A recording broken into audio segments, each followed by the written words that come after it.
जय हिंद दोस्तों, राखी खन्ना के चैनल में आपका स्वागत है। दोस्तों आज के इस वीडियो में मैं आपको 3 जानकारियां दूंगा। सबसे पहली जानकारी मैं आपको दूंगा 18 महीने के डीए के एरियर के बारे में। जी हाँ दोस्तों, बहुत से लेटर भारत सरकार के पास गए हैं 18 महीने का डीए का एरियर देने के लिए, लेकिन भारत सरकार ने हमेशा मना करा है कि हम 18 महीने का डीए का एरियर नहीं दे सकते। तो दोस्तों एक और जवाब है वित्त राज्य मंत्री जी का 18 महीने के डीए के एरियर पर। और दोस्तों जो ये जवाब दिया गया है ये सुनकर आप हैरान हो जाएंगे। जी हाँ दोस्तों, क्या जवाब दिया है वित्त राज्य मंत्री ने, इसके बारे में हम आगे चर्चा करेंगे। अगली जानकारी मैं आपको दूंगा डीजीपी के निर्देश सेना के जवानों और भूतपूर्व सैनिकों के कल्याण के लिए नियुक्त होंगे नोडल अधिकारी। जी हाँ दोस्तों, अब दोस्तों पुलिस नोडल अधिकारी की नियुक्ति करेगी सैनिकों के लिए, भूतपूर्व सैनिकों के लिए या फिर जवानों के लिए। जी हाँ दोस्तों, एक खबर आ रही है, इसके बारे में हम आगे चर्चा करेंगे। अगली जानकारी मैं आपको दूंगा यूपीएस में मिलेगी गारंटी पेंशन। जी हाँ दोस्तों, यूनिफाइड पेंशन स्कीम में आपको गारंटी पेंशन मिलेगी।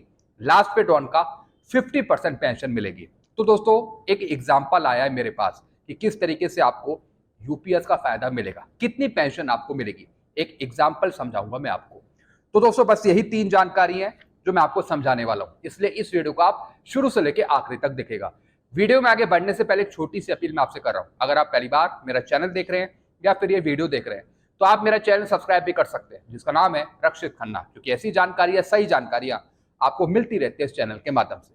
चलते हैं पहली जानकारी की तरफ। 18 महीने के डीए एरियर पर वित्त राज्य मंत्री का बयान। जी हाँ दोस्तों इससे पहले संसद में वित्त राज्य मंत्री जी ने कई बयान दिए हैं 18 महीने के डीए के एरियर को लेकर। जी हाँ दोस्तों, सरकार ने साफ मना करा है कि हम 18 महीने का डीए का एरियर नहीं दे सकते। जी हाँ दोस्तों, भले ही सरकार ने मना कर दिया लेकिन उसके बावजूद भी तमाम संगठन भारत सरकार को लेटर दे रहे हैं 18 महीने का डीए का एरियर देने के लिए। तो दोस्तों वित्त राज्य मंत्री जी ने एक बयान दिया है। इन्होंने क्या कहा है, 18 महीने का डीए का एरियर नहीं मिल सकता। तो दोस्तों फिर संगठनों ने पूछा क्यों नहीं मिल सकता, तो दोस्तों फिर इन्होंने बताया क्योंकि केंद्र सरकार का राजकोषीय घाटा यानी एफआरबीएम, जी हाँ दोस्तों, यानी जो सरकार का राजकोषीय घाटा है उसमें कमी आ रही है। जी हाँ दोस्तों, उसमें बहुत जबरदस्त तरीके से कमी आ रही है, यानी सरकार पर आर्थिक बोझ पड़ रहा है। इस वजह से भारत सरकार 18 महीने का डीए का एरियर नहीं दे सकती। यानी वित्तीय उत्तरदायित्व और बजट प्रबंधन अधिनियम निर्धारित स्तर से 2 गुना अधिक है। जी हाँ दोस्तों यानी जो भारत सरकार का आर्थिक खजाना है उस पर भार पड़ रहा है, उस पर और अधिक लोड पड़ रहा है। इस वजह से भारत सरकार 18 महीने का डीए का एरियर नहीं दे सकती। दोस्तों नेताओं को, विधायकों को भारत सरकार की तरफ से ज्यादा पेंशन दी जाती है, रिवाइज पेंशन दी जाती है, 24% तक पेंशन बढ़ाई जाती है, लेकिन पेंशनर के लिए, सरकारी कर्मचारियों के लिए पैसा नहीं है भारत सरकार के पास। पेंशनर्स को, सरकारी कर्मचारियों को जहां देने की बात आती है तो दोस्तों सरकार पर वित्तीय बोझ पड़ता है, आर्थिक बोझ पड़ता है।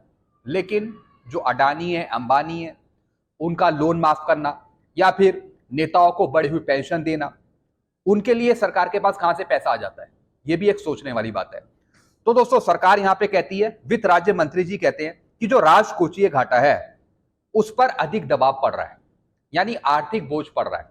इस वजह से 18 महीने का डीए का एरियर नहीं दिया जा सकता, यानी सरकार को राजकोषीय घाटा हो रहा है।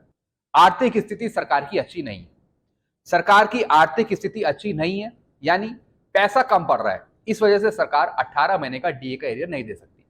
दोस्तों क्या ऐसा हो सकता है कि सरकार के पास पैसा खत्म हो रहा हो, चुनावों में पैसा लुटाने के लिए सरकार के पास पैसा है, रैलियां करने के लिए पैसा है, नेताओं को, विधायकों को बढ़ी हुई पेंशन देने के लिए पैसा है, भत्ते, अलाउंसेस रिवाइज करने का पैसा है, नेताओं जितने हो गए उनको सुख सुविधाएं देने का पैसा है, मतलब कुछ और करने के लिए सरकार के पास बहुत पैसा है, लेकिन आपको 18 महीने का डीए का एरियर देने के लिए पैसा नहीं।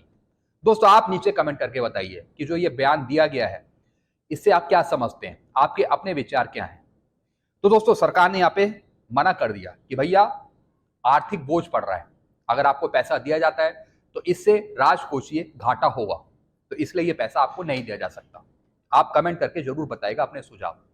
चलते अगली जानकारी की तरफ। डीजीपी के निर्देश सेना के जवानों और भूतपूर्व सैनिकों के कल्याण के लिए नियुक्त होंगे नोडल अधिकारी।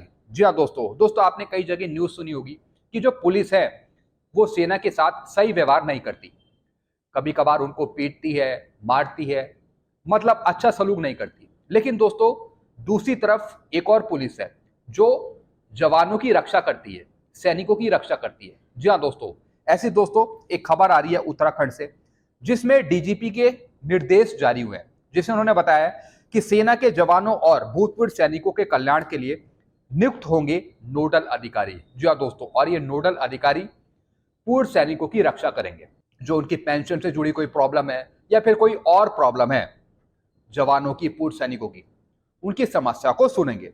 और साथ ही साथ जो इनका लक्ष्य है वो लक्ष्य है पुलिस को तकनीक सक्षम और संवेदनशील और प्रोफेशनल बनाने का। जी हाँ दोस्तों, यानी पूरी तकनीकी सहायता देना, एक तो पुलिस के लिए, दूसरा जवानों के लिए।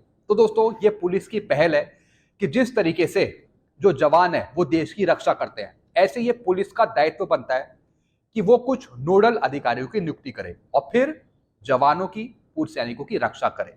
तो दोस्तों ये बहुत अच्छा कदम है पुलिस का, डीजीपी का, अगर वो ऐसा सोचती है। चलते अगली जानकारी की तरफ। यूपीएस में मिलेगी गारंटी पेंशन। जी हाँ दोस्तों, यूनिफाइड पेंशन स्कीम में आपको गारंटी पेंशन मिलेगी। एक एग्जांपल देके मैं आपको समझाता हूं।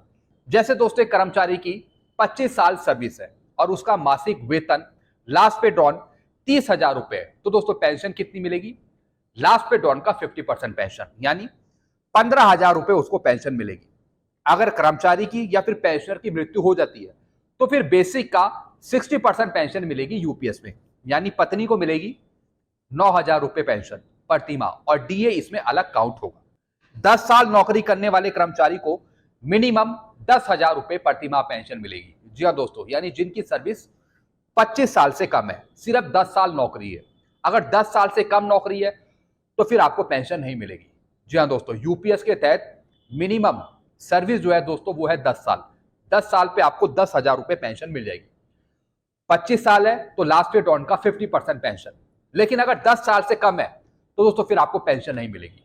तो दोस्तों कम से कम 10 साल सर्विस करना जरूरी है, तभी आप पेंशन पाने के हकदार हैं। भले ही आपको 10,000 रुपए मिलेगी, लेकिन उसके लिए 10 साल मिनिमम सर्विस चाहिए। और अगर लास्ट पे डॉन का 50% पेंशन चाहिए तो 25 साल सर्विस करनी पड़ेगी आपको, और मिलेगी तब जब आपके 60 ईयर्स होंगे, यानी जब आदमी रिटायर होता है उस एज पे जब आप पहुंचेंगे तब आपको पेंशन मिलेगी यूपीएस के तहत।